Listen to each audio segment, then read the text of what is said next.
आप सभी को राधे राधे, जय श्री कृष्णा। दोस्तों, नवरात्रि की हार्दिक शुभकामनाएं। जिस किसी के घर में भी बाल गोपाल लड्डू गोपाल जी विराजित है और नवरात्रि के दिनों में वो माता रानी के साथ साथ ठाकुर जी की भी सेवा करते हैं, तो उन्हें भूल कर भी ये 5 गलतियां नहीं करनी चाहिए। इन गलतियों का विशेष ध्यान रखना चाहिए और ठाकुर जी की सेवा में कोई भी भूल न हो, इसलिए वीडियो को अंत तक अवश्य ही देखना, क्योंकि हम सभी लड्डू गोपाल की जो है बड़े प्रेम पूर्वक से सेवा करते हैं, माता रानी की सेवा करते हैं, तो सभी भक्तों को नवरात्रि का पूर्ण फल प्राप्त होना चाहिए। इसलिए ठाकुर जी ने इस लीला कथा के माध्यम से बहुत अच्छा मार्गदर्शन किया है। दोस्तों, वीडियो को बीच में मत छोड़ना, आपको समझ नहीं आएगा, इसलिए वीडियो को पूरा सुनना। आज की है लीला कथा हमारे साथ भावना जी ने जयपुर से शेयर की है। भावना जी कहती है कि वो काफी समय से लड्डू गोपाल की सेवा कर रही है। भावना जी के हस्बैंड और उनका बेटा जयपुर में जॉब करता है, इसलिए वो उनके साथ जयपुर में रहती है। भावना जी के बेटे की शादी हो चुकी है, लेकिन वह स्वयं ही लड्डू गोपाल की सेवा करती है। ठाकुर जी की सेवा की जिम्मेदारी अभी भावना जी ने अपनी बहू को नहीं सौंपी है। कुछ और समय तक वो बाल गोपाल की सेवा स्वयं ही करना चाहती है। उसके पश्चात वह लड्डू गोपाल की सेवा का उत्तरदायित्व अपनी बहू को सौंप देगी। धीरे धीरे ठाकुर जी के प्रति जब बहू के मन में भाव जागृत हो जाएगा, तो वह उन्हें सारी सेवा के बारे में बताएगी। भावना जी के जो सास ससुर है वो उत्तर प्रदेश के एक छोटे से गांव में रहते हैं। वहां पर उनका देवर भी रहता है, जो उनके माता पिता की सेवा करता है। भावना जी कहती है कि समय समय पर वो अपने सास ससुर से मिलने के लिए गांव जाते हैं और जब कभी उन्हें अवसर मिलता है तो वो अपने साथ उन्हें जयपुर लेकर भी आते हैं, लेकिन उनके सास ससुर का मन ज्यादा गांव में लगता है, इसलिए वो जयपुर उनके पास बहुत कम आते हैं। घर में लड्डू गोपाल की सेवा बहुत सालों से हो रही थी। भावना जी कहती है कि 2024 में जब चैत्र नवरात्रि आई, उस समय उन्होंने नवरात्रि के पहले दिन सुबह ब्रह्म मुहूर्त में उठकर ठाकुर जी की पूरे नियमों के साथ सेवा की। घर में अखंड दिया जलाया, माता रानी की पूजा पाठ किया, घट स्थापना की और बड़ी ही उत्सुकता के साथ नवरात्रि का प्रारंभ किया। पूजा पाठ करने के पश्चात वह कहती है कि कुछ समय के बाद ही उन्हें गांव से कॉल आया।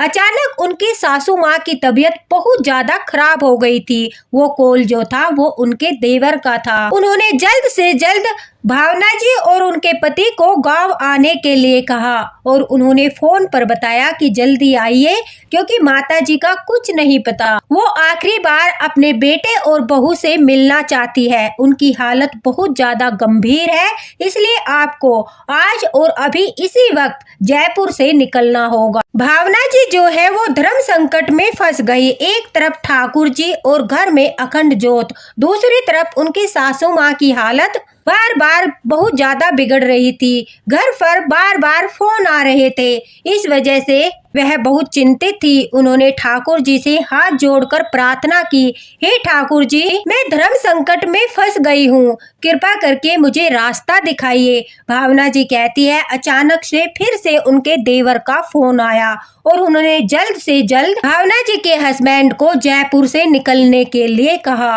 अब सोचने का समय भी नहीं मिला। जल्दी से भावना जी को अपने हस्बैंड के साथ गांव के लिए निकलना पड़ा और जल्दी में वो अपनी बहू को ठाकुर जी की कुछ सेवाओं के बारे में बताकर घर से निकल गई। बहू ने पहले कभी ठाकुर जी की सेवा नहीं की थी। वो ठाकुर जी की सेवा के बारे में इतना कुछ नहीं जानती थी, लेकिन फिर भी परिस्थिति को देखते हुए उसने ठाकुर जी की और अखंड ज्योत की जिम्मेदारी अपने ऊपर ले ली। भावना जी कहते हैं कि हम लोग गांव पहुंच गए। वहां जाकर देखा तो मेरी सासू माँ की हालत बहुत ज्यादा खराब थी। हमने उन्हें तुरंत से हॉस्पिटल में एडमिट कराया। एडमिट कराने के पश्चात हम वहीं पर उनके पास रुक गए। बार बार डॉक्टर का आना जाना लग रहा था। सभी लोग काफी दुखी हो रहे थे, चिंता में थे। इस वजह से घर पर फोन करने का मौका भी भावना जी को नहीं मिला। घर में जो ठाकुर जी की सेवा नवरात्रि के दिनों में होनी थी वो अच्छी तरह से नहीं हो पा रही थी, क्योंकि भावना जी तो ठाकुर जी को विशेष स्नान, विशेष भोग लगाती थी। लेकिन बहू को लगा कि मम्मी जी व्रत रखती है, इसलिए ठाकुर जी का भी व्रत होगा। वह ठाकुर जी को भोग ही नहीं लगाती थी। सुबह के समय जब वह स्नान करके अखंड दिए में घी डालती थी और माता रानी की आरती वगैरह करती थी, उसी समय वह सिर्फ लड्डू गोपाल को मिश्री और दूध का भोग लगा देती थी। ठाकुर जी को वो स्नान भी नहीं कराती थी, क्योंकि उसे ऐसा लगा कि घट स्थापना करने के बाद मंदिर से किसी भी चीज को हिलाना नहीं चाहिए, इसलिए वह ठाकुर जी को भी वहां से नहीं उठा रही थी। जहां पर ठाकुर जी बैठे हुए थे उसी स्थान पर सुबह के समय बस ठाकुर जी को मिश्री और दूध का भोग लगा देती। उसके पश्चात पूरा दिन ठाकुर जी को कुछ भी खाने को नहीं दिया जाता था। शाम के समय भी वह ठाकुर जी को सिर्फ दूध और किसी फ्रूट का भोग लगा देती थी। पूरा दिन ठाकुर जी मंदिर में ही बैठे रहते थे। ठाकुर जी को वहां से हिला देना उसे ऐसा लग रहा था कहीं घट स्थापना जो है वो खंडित न हो जाए, क्योंकि मम्मी जी ने कहा था कि मंदिर से किसी भी वस्तु को, किसी भी चीज को हिलाना नहीं है। यानी कन्या पूजन के पश्चात ही हमने घट स्थापना के समय जो भी श्रृंगार चढ़ाया है, जो भी चोला चढ़ाया है, अखंड दिया लगाया है, उन सब चीजों को उनके स्थान से हटाया जाता है। अब बहू को यही लग रहा था कि ठाकुर जी मंदिर में स्थापित है, उन्हें भी नहीं हिलाना है, इसलिए वो उन्हें वहां बैठाए हुए ही भोग लगा रही थी। वहीं पर बैठाकर उन्हें जो है विश्राम करा रही। बहू को इसी तरह से सेवा करते हुए पूरे 2 दिन हो गए। अब भावना जी के जो बाल गोपाल थे वो जागृत थे, और जब ठाकुर जी हमारे घर में जागृत होते हैं तो वो अपने भक्तों का मार्गदर्शन भी करते हैं, उन्हें उनकी गलतियों से अवगत भी कराते हैं। भावना जी 2 दिन से हॉस्पिटल में थी, इसलिए उन्हें काफी थकान हो रही थी। ऊपर से उनका नवरात्रि का व्रत भी था, इसलिए घर आकर उन्होंने फलाहार किया। उसके पश्चात वह आराम करने के लिए चली गई। उन्होंने अपनी बहू को फोन लगाकर ठाकुर जी के बारे में पूछना चाहा। भावना जी कहती है कि जैसे ही वो आराम करने के लिए अपने बिस्तर पर गई, जाते ही अचानक से उनकी आंख लग गई, क्योंकि वो काफी ज्यादा थकी हुई थी। 2 दिनों से वो सो भी नहीं पाई थी। बार बार उन्हें अपनी सासू माँ का ख्याल रखना पड़ रहा था। तभी अचानक से सौपन में उन्हें एक बच्चा दिखाई दिया। वह बच्चा बड़ा ही उदास था। भावना जी कहती है वह बच्चा धीरे से मेरे पास आकर मेरा पल्लू पकड़कर मुझसे कहता है, मैया, ओ मैया, तू तो आराम कर रही है, देख मेरी कमर में कितना दर्द हो रहा है। मैं भी 2 दिन से नहीं सोया हूँ, मुझे भी आराम करना है। ऊपर से मुझे भूख भी लगी है, मैंने भोजन भी नहीं किया। तू तो मुझे भूल ही गई, देख मैं कितना परेशान हूँ। ऐसा कहने के पश्चात भावना जी कहती है मैंने बड़े ही प्रेम से उस बच्चे के गालों पर हाथ फेरा और कहा कि क्यों, तूने आराम क्यों नहीं किया और तूने भोजन क्यों नहीं किया? तो वो कहता है कि किसी ने मुझे भोजन कराया ही नहीं और किसी ने मुझे आराम भी नहीं कराया। तेरे बिना तो मेरी कोई सेवा ही नहीं करता। मुझे नहीं लगता कि तेरे बाद घर में मेरी सेवा होगी। और देख मैं 2 दिन से नहाया भी नहीं हूँ, मेरी पोशाक भी कितनी गंदी हो गई है। भावना जी कहती है कि वो बच्चा सौपन में मुझसे शिकायतें कर रहा था। इतनी सारी शिकायतें कर रहा था जैसे एक बच्चा अपनी माँ से किसी दूसरे व्यक्ति की शिकायत लगाता है। वह बार बार मुझे बहू से हुई गलतियाँ गिना रहा था। अचानक से भावना जी कहती है कि वो बच्चा अंतर ध्यान हो गया और हड़बड़ाकर भावना जी की आंखें खुली। आंखें खुलते ही उन्हें तुरंत पता चल गया कि बहू जो है अच्छे से सेवा नहीं कर रही और ठाकुर जी जागृत है, इसलिए सौपन में आकर स्वयं सारी बातें उन्होंने मुझे बताई। भावना जी ने तुरंत बहू को फोन लगाया। रात काफी हो चुकी थी, इस वजह से शायद बहू को फोन नहीं सुनाई दिया, लेकिन सुबह उठते ही जब बहू का फोन आया तो भावना जी ने सबसे पहला प्रश्न बहू से यही किया कि क्या ठाकुर जी को तू भोजन नहीं कराती, क्या ठाकुर जी को विश्राम नहीं कराती, क्या तूने ठाकुर जी को स्नान नहीं कराया।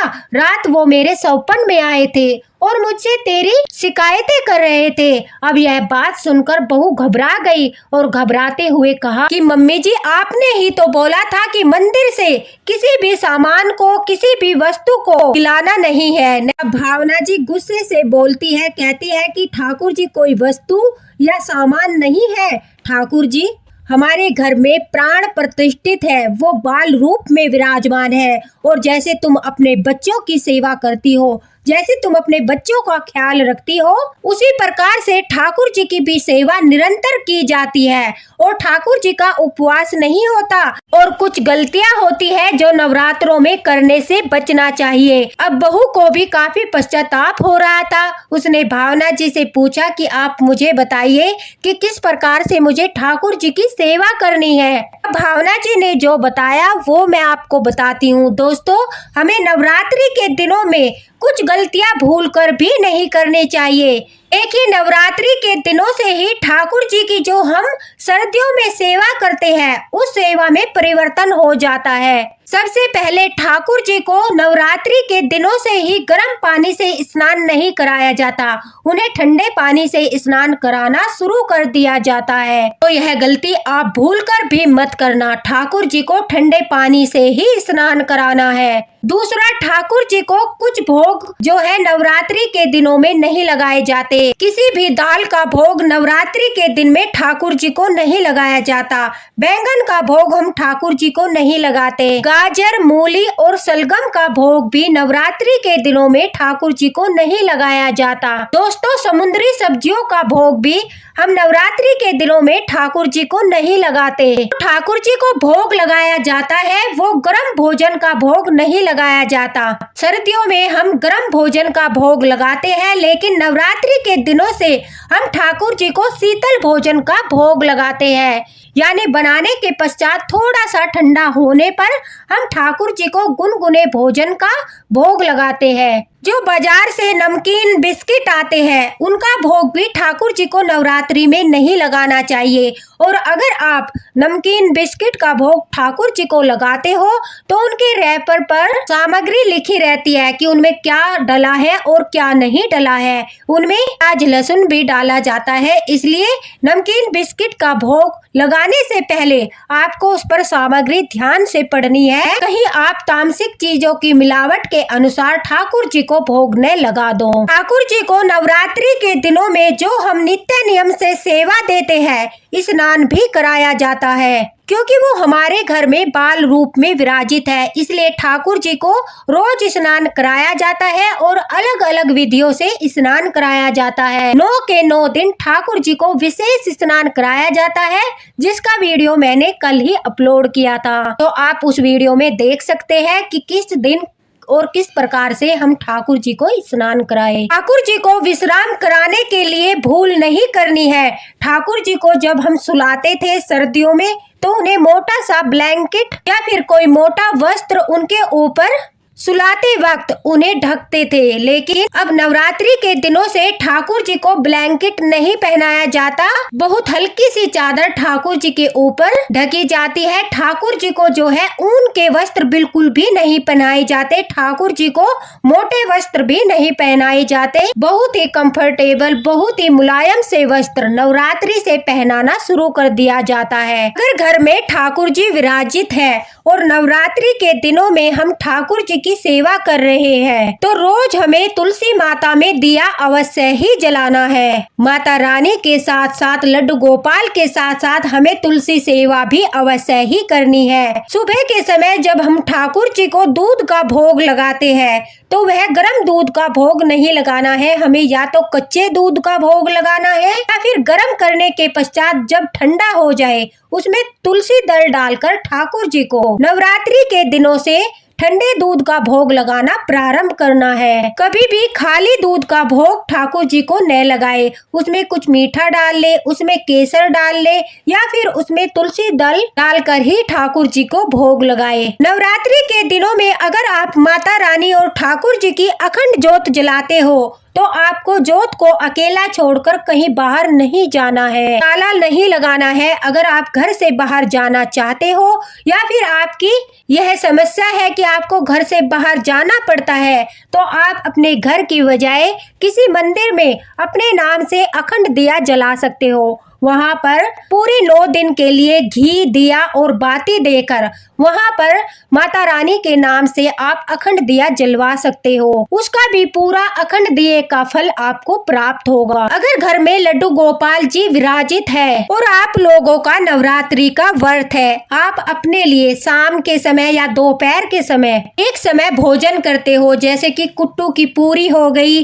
साबूदाने की खीर हो गई, सामक के चावल की खीर हो गई, कुट्टू की पकौड़ी हो गई, आलू की पकौड़ी हो गई, इस तरह का भोजन बनाते हो।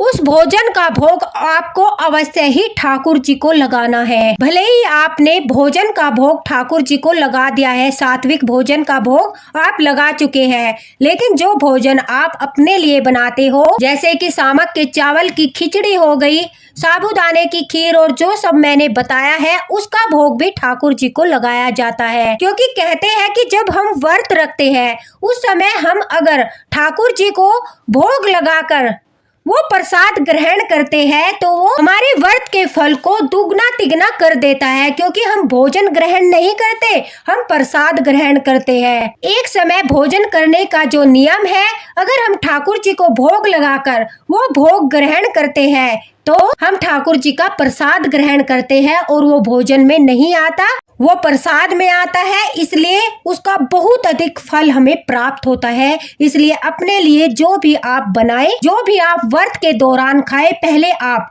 ठाकुर जी को स्वीकार कराए, माता रानी को स्वीकार कराए, उसके पश्चात खुद प्रसाद के रूप में ग्रहण करें। फिर देखना चमत्कार आपको ठाकुर जी का और माता रानी का कितना बड़ा आशीर्वाद प्राप्त होगा कि देखो मेरा भक्त जो है मेरा प्रसाद ग्रहण कर रहा है, पहले मेरा आदर भाव कर रहा है, पहले मुझे स्वीकार करा रहा है। ऐसा नहीं है कि आप अपने लिए पकौड़ी बना रहे हो, आप अपने लिए पूड़ियाँ बना रहे हो और ठाकुर जी को आपने सब्जी का और रोटी का भोग लगा दिया। आप जो अच्छा भोजन बनाओगे, मिठाई का, फल का, जो भी बनाओगे, पहले आपको उसका भोग ठाकुर जी को लगाना है, फिर प्रसाद के रूप में ग्रहण करना है। लड्डू गोपाल अगर घर में विराजित है तो स्नान के बाद दिनों के हिसाब से, नवरात्रि के दिनों के हिसाब से उन्हें अगर आप पोशाक पहनाते हो, उससे भी ठाकुर जी बहुत अधिक प्रसन्न होते हैं। नवरात्रि के दिनों में अगर आप सुबह के समय शंखनाद करते हो, उससे माता लक्ष्मी बहुत अधिक प्रसन्न होती है। अगर आपके पास शंख नहीं है तो आप 3 बार घंटी बजाइए, आरती के दौरान हल्की हल्की सी घंटी बजाइए, उससे भी माता बहुत अधिक प्रसन्न होती है। नवरात्रि के दिनों में ठाकुर जी को अगर आप इत्र सेवा देते हो, माता रानी को इत्र सेवा देते हो, उससे भी माता रानी और ठाकुर जी बहुत अधिक प्रसन्न होते हैं। तो आप नवरात्रि के किसी भी दिन ठाकुर जी को इत्र सेवा दे सकते हो, माता रानी को इत्र सेवा दे सकते हो, उससे जो है बहुत अधिक फल की प्राप्ति होती है। दोस्तों, अगर इन सब बातों का ध्यान रखते हुए आप नवरात्रि के दिनों में ठाकुर जी की सेवा करते हो, ठाकुर जी हमारे घर में बाल रूप में विराजित है, इसलिए उनका व्रत नहीं कराया जाता। 9 के 9 दिन उन्हें सात्विक भोजन का भोग, मिठाइयों का भोग, जो कुछ हम अपने लिए बनाते हैं उसका भोग लगाया जाता है। उन्हें स्नान भी कराया जाता है, उन्हें विश्राम भी कराया जाता है। लेकिन हाँ, उनकी सेवा परिवर्तित हो जाती है। जैसे हम गर्मियों की सेवा करते हैं, उस हिसाब से ही नवरात्रि की सेवा प्रारंभ हो जाती है, और जो हम सर्दियों में सेवा करते थे उस सेवा को छोड़कर गर्मियों की सेवा करना शुरू कर देते हैं। भावना जी ने ये सारी बातें अपनी बहू को बताई तो उसे अपनी गलती का पश्चाताप हुआ और उसे यह भी पता चल गया कि ठाकुर जी पूर्ण रूप से जागृत है, वो कोई वस्तु नहीं है, वो कोई सामान नहीं है। उसने भावना जी के कहे अनुसार अब बाकी के नवरात्रि के दिनों में बड़ी श्रद्धा भाव के साथ सेवा की। भावना जी कहते हैं कि वो अष्टमी के दिन वापस जयपुर आई भावना जी कहती है कि जयपुर आने के पश्चात उन्होंने जो चमत्कार देखा उसे देखकर वो बहुत प्रसन्न हो गई। उनकी बहू पूरे विधि विधान के साथ ठाकुर जी की सेवा कर रही थी। बड़ी प्रसन्नता के साथ उसके अंदर ठाकुर जी के प्रति भाव उत्पन्न हो गए थे। वह नित्य नियम से ब्रह्म मुहूर्त में उठकर ठाकुर जी की सेवाएं कर रही थी और यह ठाकुर जी का ही चमत्कार था। भावना जी कहती है कि ये सब ठाकुर जी की ही लीला थी। उनकी सास का अचानक से तबीयत खराब होना और फिर उनका आराम हो जाना, उनकी हालत में सुधार हो जाना, भावना जी का गांव में जाना और बहू को ठाकुर जी की सेवा मिलना, ये सब ठाकुर जी की ही लीला थी, क्योंकि वो बहू को भी अपनी सेवा देना चाहते थे। जिस घर में ठाकुर जी विराजित होते हैं उस घर के हर सदस्य के मन में समय आने पर उनके प्रति अपने आप भाव उत्पन्न होने लगते हैं। नेता ठाकुर जी कोई ऐसी लीला रच देते हैं कि स्वयं ही घर के सदस्यों के मन में भाव उत्पन्न हो जाता है। कुछ समय के पश्चात भावना जी के बेटे का प्रमोशन हो गया। उनकी बहू बहुत खुश थी क्योंकि उन्होंने अपने पति के लिए प्रमोशन की प्रार्थना ठाकुर जी से की थी, माता रानी से की थी। और जब उनके पति का प्रमोशन हो गया तो वह कहती है कि मैंने माता रानी और ठाकुर जी से प्रार्थना की थी कि अपनी कृपा हमारे ऊपर करे। भावना जी भी बहुत खुश थी कि ठाकुर जी बहू की सेवा से प्रसन्न हुए। इस वीडियो को ज्यादा से ज्यादा शेयर करना ताकि हर लड्डू गोपाल भक्त तक वीडियो पहुंचे और नवरात्रि के दिनों में इन गलतियों से बचकर वो ठाकुर जी की कृपा प्राप्त करे, माता रानी का आशीर्वाद प्राप्त करे।